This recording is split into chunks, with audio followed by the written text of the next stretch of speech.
So lately I've been showing you character replica and character inspired lightsabers, but oftentimes sabers from Canon aren't the most comfortable to spin or duel with. Sometimes what you're looking for is a simple stunt saber with an easy to grip design with lighter and simpler electronics. But what if I told you that there is a character saber that is as thin and comfortable as a simple stunt saber? Greetings knowledge seekers, the Force is with you. Today, we're going to check out this Darth Revan RGB Baselit saber from SaberCustoms.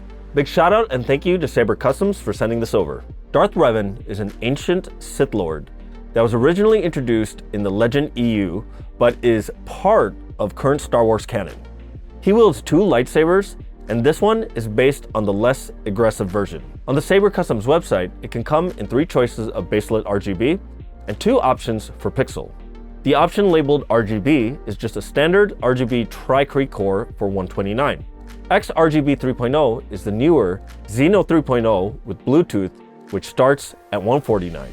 XRGB 3.0 with the SD card is the same Xeno 3.0 Baselit, but also comes with an SD card, which you can use to customize or expand different sound fonts, which goes for $159. There's also the Xeno Pixel 3.0 and the Profi 2.2 for the folks who want that realistic LED strip in the blade look for $219 and $269 respectively. What we have here is the XRGB 3.0, the one without the SD card. There is a micro SD card slot, so you can always add one later. Inside the box, you will find the Allen key with extra screws. You only need 2 to tighten the blade. The instruction manual, right over here. A USB Type-C to A charging cable. Reminder to always use a 5-volt charger so you don't fry your board. And a 36-inch component-free Baselit blade. This is everything it comes with. Now the hilt itself is beautiful. It's a long, skinny design in polished aluminum. Now, because it is shiny, it is a fingerprint magnet. Let's try to get as much out as possible. Now it uses a USB Type-C charging port above the control button, and the button is backlit and has the LED indicator ring. Power on.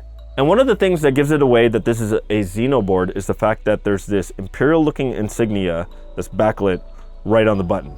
The bottom has a removable pommel, which you can screw off.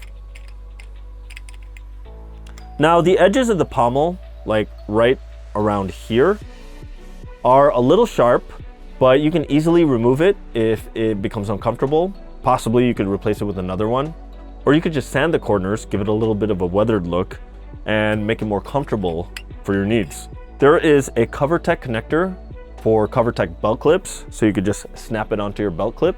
Now the lower grip is nice, thin, and comfortable. In fact, because it's thin, I like it over some of my other stunt sabers. The control button is actually recessed, so it's a little harder for accidental presses. And above the control box, there is a contour that makes it very comfortable to grip below the emitter. Like this section right here. Now the emitter is two-toned with silver and gold right before the blade. Now the blade is held together by 2 set screws. So let's put it on. Now, despite being a 36-inch blade, this blade sits deeper into the emitter because the Xeno Pixel board is actually a little shorter, giving you 1.5 inches less length than most lightsabers with 36-inch blades. This actually helps secure the blade and keeps it from wobbling. Also, because this is a Baselit RGB, the long blade doesn't feel heavy, making the saber great for spinning. Let's turn it on.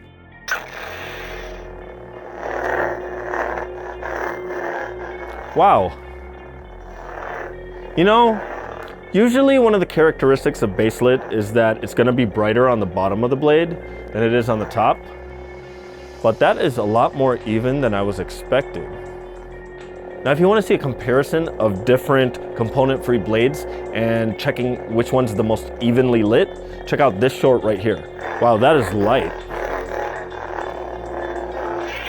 Now for the controls, you can do gesture on and off. When the blade's not ignited, here are some of your controls. 1 flash, hold 1 flash. Volume low. You can control your volume. 2 flashes. Steady. It changes your blade style, so now I have steady. Let's do a different one. 1, 2. Unstable. Now I have unstable. It's a little bit more stroby.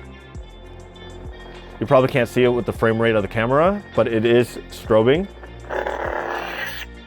Do another one. Pulse. Pulse. So there's like a slow little pulse to it. And then 3 buttons brings you back to standard mode. Standard mode. And then 4, Clash off.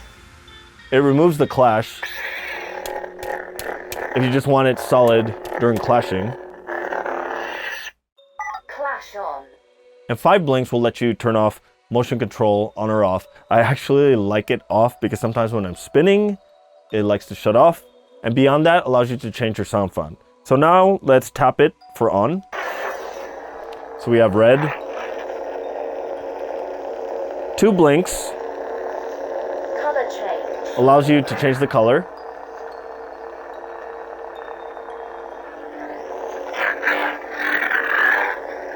Let's keep it there. Tapping it allows for blade deflection. I'm really impressed how it looks on camera, how even this looks. 3 blinks. Shuts off the blade. Now, unlike the XenoPixel 3.0, you have a few less items because you don't actually have the pixel animation changes that you can do. Now, real quick, let's see what controls we have on the app. So we can turn it on. We can adjust the volume. Volume level. Volume set 22. Instead of high, low, or mute, it's more granular. Volume level 12%. We can select the fonts. The Butcher. The Princess. The Dark Lord Order. Third Hunter. The Prison. So there's 16 total sound fonts on here. You can trigger the lockup effect, drag effect, which is basically the same thing, especially on a Baselit because it doesn't have the separate pixels up on top. Blaster light effect, flash on clash, and force light effect. And you can change the color using the color palette. If I want it to be more green, more orange, red, blue. You can even use the quick color select if you just want to have one of the 12 solid colors. So yeah, having the app makes it so much easier App disconnected. to change your settings on the Saber itself. Now, before we take this outside for a spin, please hit that subscribe button along with that little bell icon so we can get this channel up and running as a YouTube partner. This way, I can bring more Saber videos for you. At the time of this video, we are just a little over 1,000 hours left to meet the requirement. Now, let's take this outside.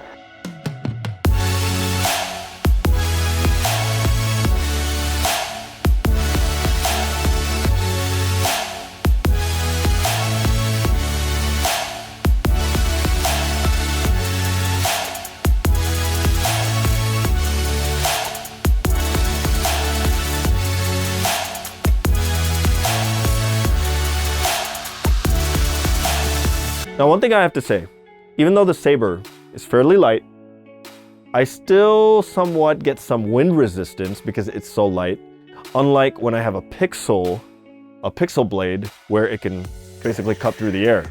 So that tends to actually affect my speed. But because it's so light, it's so much easier to toss. Like, I'm not as afraid to throw this thing. Also, because this is a 36-inch blade, even though it doesn't have the full length, if it didn't sit so deep into the emitter, I still had a couple moments where I scraped the ground because it is a longer blade than I'm used to. I'm usually used to spinning a 32-inch blade. In fact, I would cut this down to 34, and I think that would be the perfect length for myself. But what's great about Baselit blades, unlike Pixel blades, they're much more affordable. You can find them for 20, 30 bucks online. So I hope you guys enjoyed the Saber review. If you want to see more, check out this playlist right here. And if you want to see my recap of the best vacation of my life at the recently decommissioned Galactic Star Cruiser, follow this video right here. May the stars light your way and the Force be with you always.